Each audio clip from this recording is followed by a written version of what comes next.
السلام عليكم. النهارده حبايبي هنعمل اكله كده اقتصاديه خفيفه. والكل يعني تقريبا بيحبها، وكل حتى الولاد بيحبوها وكده، ومش هتكلفنا كتير. احنا هنجيب هنا، احنا حاطين هنا اول حاجه نبدا بيها، حاطين هنا البصل والسمنه ومعلقه زيت. طبعا كل واحد الماده الدهنيه دي اختياري، يعني كل واحد بقى براحته، اللي عايز زيت بس عايز سمنه بس، الاتنين مع بعض دي اختياريه. هنعصج البصل هنا، ولا نعلي النار بس عليه شويه. هنعصج البصل. وعندنا ايه كميه نص لحم مفروم معانا، ومعانا ايه جزء من التوابل.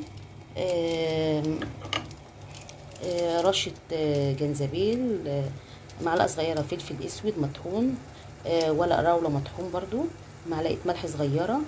طبعا دي حسب الكميه. ومعانا في الاخر بعد ما نخلص نبدا نعصق بس اللحمه، هنضيف لها حاجه كمان مكون تاني وكده. احنا هنا بس نقلب الاول. انا ما بحطش البصل ني يا جماعه مع اللحمه المفرومه، انا بتبله الاول شويه، لازم يتشوح شويه، وبعد كده نبدا نحط اللحمه بعدين بعد ما ياخد تشويحه شويه كده ولون. انا هبدا بس اشوحه وارجع لكم تاني. احنا هنا حطينا اللحمه المفرومه، هنبدا نقلبه. وبعدين هنجيب التوابل نحطها عليه. طبعا هنا الفلفل والجنزبيل والملح، طبعا احنا مش حاطين ملح كتير، على اساس ان هو اول ما يبدا يخلص سوا هنكمله. هنحط يعني الاحتياج بقى طعم، عشان الطعم يبقى كويس هنحط. نبدا نقلبه واحده واحده. طبعا عامله له ايه عصير طماطم فريش كوبايه، عشان تبدا يستوي فيها.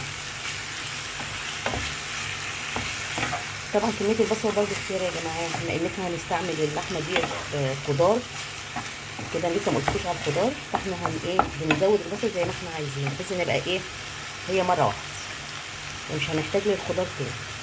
هنبدا هنا نحط عصير الطماطم كوبايه كده، نقلبها.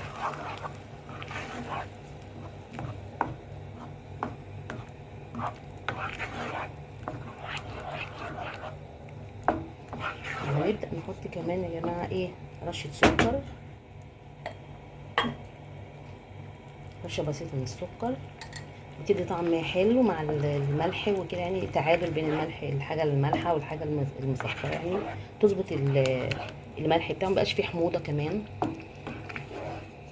كده. احنا بقى هنسيبها تستوي كده، اول ما تستوي هنرجع لكم تاني. ورجعت لكم تاني. احنا هنا اللحمة المفرومة اهي اتعصجت.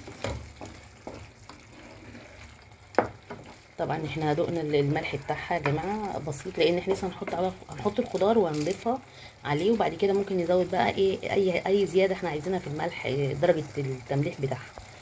احنا هنا خلاص كده هي استوت، هنبدا نطفي عليها عشان نحطها على الخضار.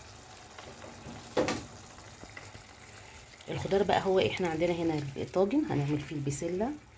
طبعا البسله دلوقتي اي حد بيحبها، فمش ضروري يعني ايه تكون معموله باللحمه اللي هي القطع، يعني ممكن تتعمل بالمفروم برضه. احنا هنا حطيناها. طبعا مش هنحط بصل، لان احنا عم حطينا البصل والماده الدهنيه كلها في اللحمه المفرومه. فاحنا هنبدا كده مع بعض نحط الكميه المناسبه لينا، نبدا نقلبها. طبعا عاملين عصير طماطم تاني عشان نحط عليها. طبعا البسله دي كانت في الفريزر يا جماعه، متفرزه من اول ما طلعت، كانت لونها اخضر زي ما هي محتفظه بلونها يعني.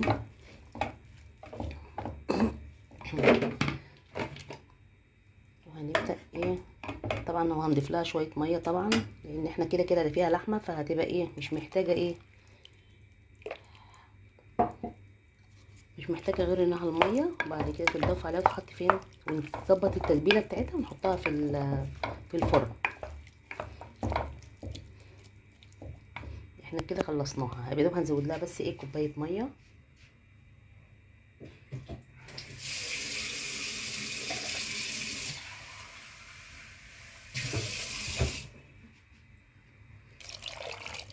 عشان تبدا تستوي براحتها. احنا هنا كده خلصنا كده طاجن البسله، حطينا الحاجه فيه اللحمه والصلصه، اللحمه المفرومه والصلصه وتبلناه كده. احنا هنبدا ايه، حد يقول انا ما بحبش البسله، ما نعمل بطاطس جنبها. عندنا طاجن بطاطس هنا، حطينا طاجن صغير حطينا فيه شرايح البصل، وهنعمل معاها جزر. هنبدأ كده نحط بالراحة.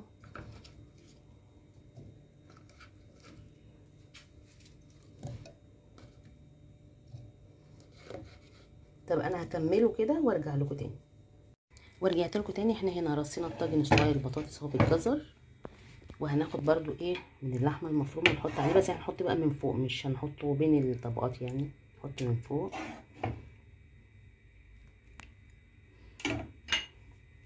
نبدا نوزعها كده بالراحه. طبعا عامل طاجن صغير عشان لو حد ما بيحبش البسله يبقى ايه في حاجه تانية موجوده، في شيء اضافي كده. طبعا الحاجات ديت تتقدم. وهنبدا الاول هنا نحط عصير الطماطم اهوت. احنا حاطين حبه ملح صغيرين هنا مع البطاطس بحيث ان ايه نظبطها على طول الملح بتاعها.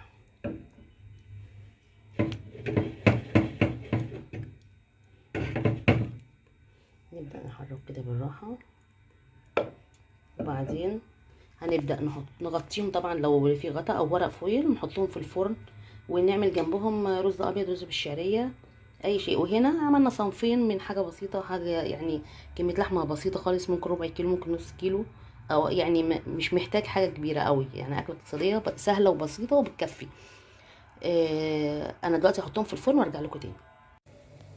ورجعنا لكم تاني. احنا هنا طاجن البسله بالجزر باللحمه المفرومه، طاجن البطاطس بالجزر باللحمه المفرومه. وعملنا معاه الرز حبه وحبه، وطماطم بالثوم الثوم والتوابل يعني، والملح والعصير الليمون والخل وفلفل. دي حاجه جانبيه يعني، لما يحب يجيبها ممكن مخلل العادي عامه. وادي احنا هنا عملنا صنفين من بيعتبر من طبق واحد يعني، اللحمه عامه لحمه مفرومه جزء صغير منها ممكن نعمل منه صنفين او اكتر.